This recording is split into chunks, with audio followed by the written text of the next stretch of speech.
c'est vrai que j'ai hésité longuement avant de faire cette vidéo. Mais évidemment, bonjour à toutes et à tous, je suis très content de retrouver pour une nouvelle vidéo. Sachez que, avant de parler de ce projet-là, j'ai hésité à comment en parler. Puisque c'est vrai que cette série de Digital Circus, c'est assez particulier parce qu'en fait on a un épisode de temps en temps, la saison 1 n'est pas terminée, donc je me suis dit ok, est-ce que je fais une critique de tout ce qui est sorti jusqu'à maintenant? Est-ce que je fais une critique épisode par épisode? Est-ce que j'attends la fin de la saison 1 pour en parler? Je me suis posé quand même pas mal de questions. Mais en réalité je me suis dit bon, en réalité faire une critique épisode par épisode c'est pas forcément très intéressant non plus.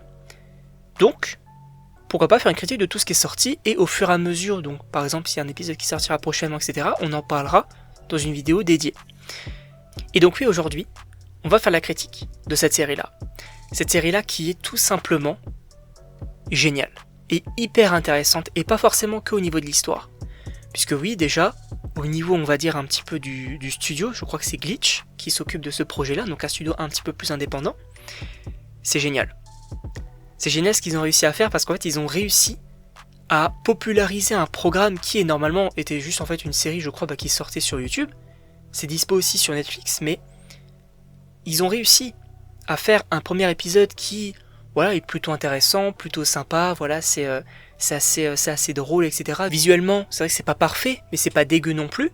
En revanche, l'évolution au niveau de ça, c'est vraiment génial, parce qu'en fait, pour vendre un petit peu la série, en fait, ils vendent des produits dérivés, des choses comme ça pour justement financer la série. Et donc tout cet aspect-là, moi je le trouve vraiment, vraiment intéressant parce que ça change. D'habitude, on a vraiment des gros studios qui font des productions, qui regardent que ça marche, etc. Là, c'est vraiment un peu plus indépendant et franchement, je kiffe. En tout cas, maintenant, on va parler un petit peu de l'histoire. Qu'est-ce que ça raconte? Puisque oui, pour ceux qui ne connaissent pas cet univers-là, en gros, on va suivre des personnages qui vont se retrouver coincés dans un monde virtuel. Et en gros, on va avoir notamment ces personnages qui ont mis en fait des lunettes, des casques VR, je crois, et ils vont se retrouver bloqués. Donc ils vont oublier, pas forcément tout oublier, mais ils vont avoir quelques souvenirs, mais ils vont par exemple oublier leur nom, etc. Donc ils vont devoir repartir de zéro, entre gros guillemets, dans ce monde-là, et peut-être trouver aussi une sortie. C'est un petit peu aussi l'objectif. Sauf que c'est génial. Parce que chaque personnage est attachant, et moi ça me fait beaucoup penser à Hazbin Hotel, dans l'humour, dans le côté trash. Je trouve ça vraiment, vraiment très intéressant.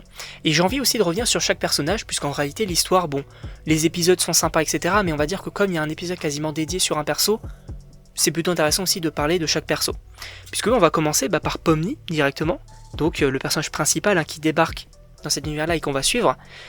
Elle est cool. Elle est attachante, j'attends quand même d'en savoir un petit peu plus et de savoir où est-ce qu'on va avec le perso, puisque c'est vrai qu'elle est un petit peu dans... Comment je pourrais dire ça? Elle débarque un petit peu dans cet univers-là, un peu comme nous, donc elle est un petit peu perdue, mais ce que j'apprécie énormément, c'est son côté un petit peu innocent et qui va un petit peu, on va dire, analyser un petit peu comment tout se passe. Puisque oui, par exemple, on va voir également des personnages qui vont l'accompagner comme Ragatha, et c'est ça aussi qui est intéressant avec cette série, parce qu'en fait, on va avoir chaque perso qui vont avoir des sortes de problèmes en réalité, et on peut très facilement s'identifier. Par exemple, Ragatha, elle va avoir besoin d'affection parce que c'est une personne qui veut être appréciée, mais justement avoir des groupes d'amis pour se sentir bien, etc. Donc elle manque un petit peu d'affection.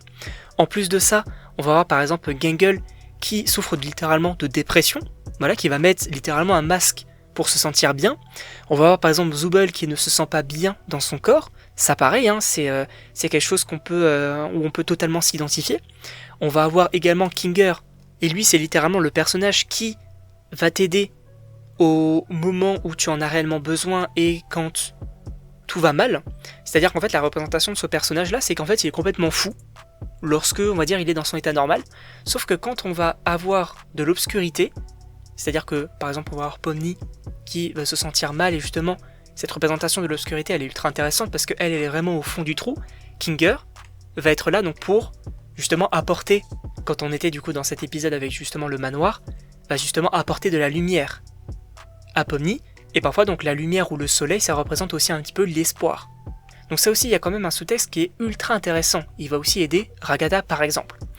Et enfin on va voir selon moi, voilà, un personnage qui me fait un petit peu kiffer aussi, c'est Jax, le le mec qui n'en a strictement rien à faire. Voilà, il assume totalement son côté fou, il est complètement taré en fait ce personnage. Et ce qui est ultra intéressant, c'est qu'en fait il a tellement raison. Il a tellement raison parce qu'en réalité, il est coincé là. Alors oui, il va péter un câble à un moment donné, bien évidemment, mais il est coincé là, il avait des amis, finalement ses amis ont été, comment on appelle ça déjà, corrompus, voilà c'est ça le terme que je cherchais, et donc en réalité il est aussi ultra intéressant ce personnage là. Et ce qui est cool, c'est en réalité moi je pourrais en parler longuement de ce programme là, mais on va avoir aussi par exemple Kane, qui est un petit peu on va dire donc l'intelligence artificielle qui va justement s'occuper d'eux, et ça aussi c'est fort, c'est qu'en réalité, ce studio-là, il a quand même créé toute une communauté qui justement théorise là-dessus. On se demandait si Kane c'était aussi un humain, si c'était une IA, là pour le coup on partirait plus sur le côté IA, mais on va se poser la question aussi de comment est-ce qu'ils vont pouvoir sortir, etc. S'ils vont pouvoir sortir à un moment donné, en réalité, franchement, je trouve ça hyper intéressant, et surtout les personnages sont ultra intéressants, et comme je vous l'ai dit, c'est assez drôle. Parce que par exemple, je pense à un moment donné, je crois que c'est dans l'épisode 2, quand on a le crocodile qui vient vers eux, qui va justement dans le cirque et qui dit « Ok, c'est sympa ici », et t'as Kane qui claque des doigts pour le faire disparaître. Moi je trouve ça un petit peu drôle. Ou même par exemple l'homme qui disparaît. Moi franchement ça me fait extrêmement rire. En tout cas je ne sais pas ce que vous en pensez, n'hésitez pas à me dire dans les commentaires. N'hésitez pas également donc à vous abonner, et donc on se retrouve pour une prochaine vidéo.